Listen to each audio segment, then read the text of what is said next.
The Om or Aum Mantra. For those who don't understand Eastern languages and still wish to practice a traditional mantra meditation, the Om, Aum, mantra may be the easiest to learn. Om or Aum is one of the oldest mantras known today. There are several explanations and translations of the syllable, each offering a different approach, according to the symbolism and beliefs of the authors, but all approaches usually agree upon Om being a representation of the universe, one's connection to the universe itself, or the higher powers that govern it, in one way or another. Om is considered a sacred word in most Eastern traditions and is often used before and after reciting religious texts. Om can become an excellent mantra for meditation practice, for the beginner and the experienced practitioner alike. Om meditation is simple and effective. It can serve as a meditation of its own, preparation for other meditation practices, or preparation for nearly anything that requires focus and a calmness of the mind. There are several ways to practice the Om mantra, some of which require a deep understanding of the meaning and symbolism behind the word and are more spiritually inclined. The two most basic methods, accessible to the beginner, will be discussed here. These two methods are very similar in principle, inasmuch as the focus will be on the sound and its effects.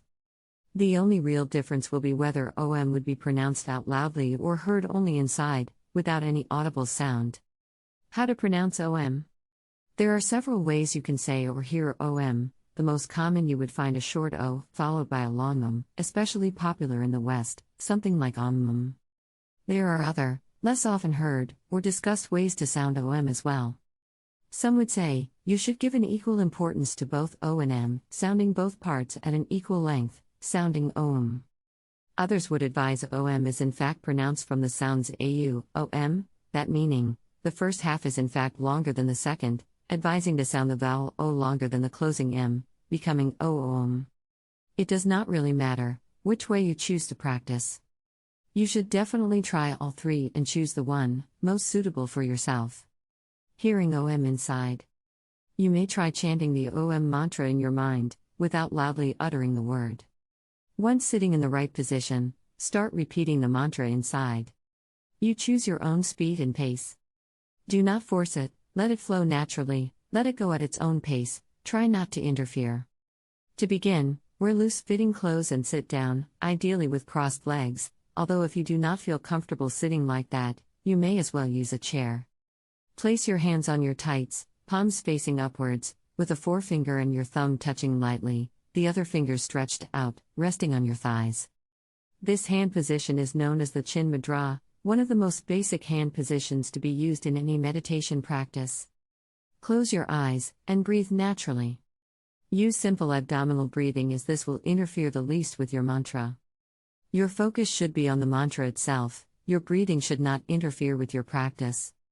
That said, if you feel comfortable with a more advanced breathing method without much conscious effort, you are free to breath as you like. Let the word ring in your mind, as fast or as slow as seems fitting. You may go by any rhythm you find in yourself, be it your heartbeat, or your breathing.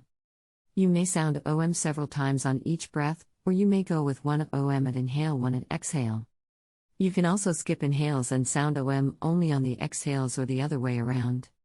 It does not matter which way choose, it is only important that you go with the way that feels the most natural. Within minutes the pace will naturally slow down.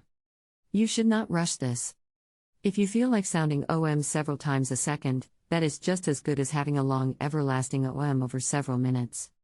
Its pace will slow down eventually, as your mind becomes quiet, along with your breathing becoming deeper and slower and your heart rate decreasing. Chanting Om audibly. You may prefer to hear yourself chanting Om. This method is not preferable, neither is it inferior to the previous one, it is just a matter of your personal choice. If you chose to chant Om audibly, you should do so in the same manner as you would have chosen for quiet practice, choosing your preferred way of pronouncing the syllable. People often find it easiest to follow the method of a short O and a long M, as sounding a loud M with closed mouth requires less breath, and could be held longer, while if you choose to stay with a longer O, you may find you run out of breath quicker. You should wear loose-fitting clothes and sit either cross-legged or in a chair, with a straight back and upright posture, crown high. Your hands would ideally be in the chin mudra position, as described above. The preferred breathing method would be abdominal breathing, Alternatively, you can choose your favorite technique you have mastered as much as it will not interfere with your focus. Chant OM at each exhale with silence on the inhales. You should not pause your breath between inhales and exhales. Do not try to control your breathing, just inhale naturally and sound OM in a low, steady voice as long as your breath lasts. As you practice, you will notice how gradually your OM chants will lengthen. This happens surprisingly fast during OM meditation. When you chant the syllable audibly, it creates a certain vibration in your body. You will feel it in your chest, in your tongue, in your mouth and teeth, in your skull, in all your head. This vibration is the sound itself you are producing, but it will quickly transfer into your mind. Your brainwaves get in synchrony, your mind will calm down, your thoughts will smoothen out. You will notice how your emotions will be quieted and the negative thoughts cease. If you can keep sounding OM shorter than you expected, that is perfectly fine, that is just your natural pace. The length of OM will differ each time you practice, depending on your mental, emotional and physiological state. If your voice is not smooth or it quivers, do not worry, it will eventually smoothen out, just as your thoughts and emotions do. It is important not to fall asleep during practice. Meditation is about mindfulness and focus. Once your thoughts have quieted, focus all your attention on the mantra. Examine OM, examine the effects of OM in your body, your feelings that arise and how the vibrations fill your entire being. Of course, this is only a beginning of a long journey. If you wish to deepen your OM practice, you are advised to research the mantra further. There are many excellent books and other sources to get more information from, according to your spiritual stance or beliefs. Thanks for watching Transcendental Meditation. Please like, share and subscribe. Of the several schools and methods of mantra